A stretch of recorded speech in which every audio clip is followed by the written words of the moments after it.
According to a new survey by Credit Karma, nearly half of young adults have money dysmorphia. It's a new term to describe how young adults compare themselves financially to others. I had never heard of this. Here to help us this afternoon to understand this and offer some practical tips as well on how to deal with it is money and business expert Derek Kinney. Derek, welcome as always to the show today. This was a new one on me, Derek. I had to actually read into this a little bit and figure out what we were even talking about here. So I guess we'll start off now that we've kind of given the broad outlines of what this is. What causes money dysmorphia in the first place?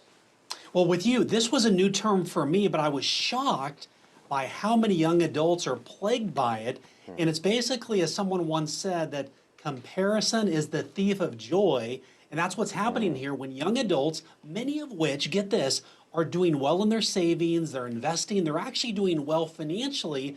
But when they look at social media, TikTok and Instagram and the other areas, and they compare themselves to the people with the Lamborghinis and the jets and all the different fancy accoutrements, they think they're really failing financially, and it's just not true. The problem is it's a widespread problem, and we've got to do something about it. Why has this become such a widespread problem? You talked about social media. Are there any other contributing factors for that? Yeah, social media, I think, is the biggest one. But what we find now is there's such easy access to information. And what we know is, listen, if you go to bed at 10, you can wake up a millionaire in the morning if you simply buy this one program or do this course or read this book.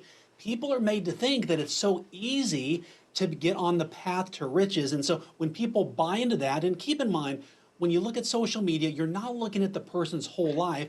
You're looking at a highlight reel, and once you realize that, those people make big financial mistakes as well. They just don't sell as well if they talk about them. You are so right about that. You see what they want you to see when you're looking at a social media feed.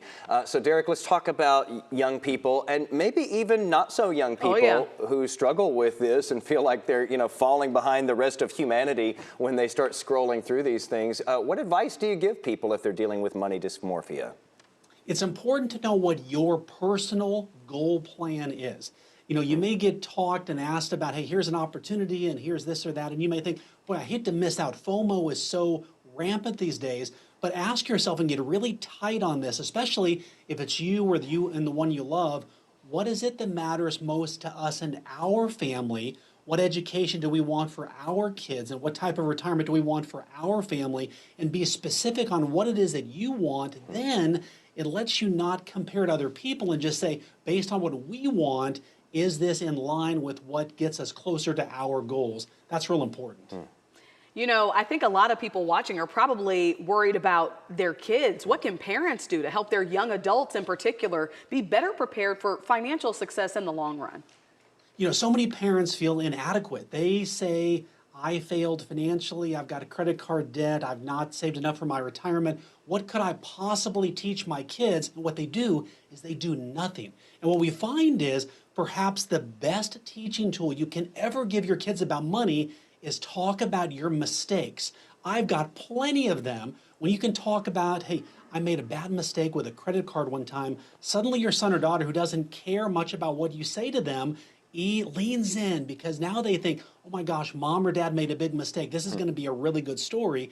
And so when you feel the freedom to talk about that, it can be a good teaching tool, but also let your kids know, hey, let's be curious together. I see potential in you.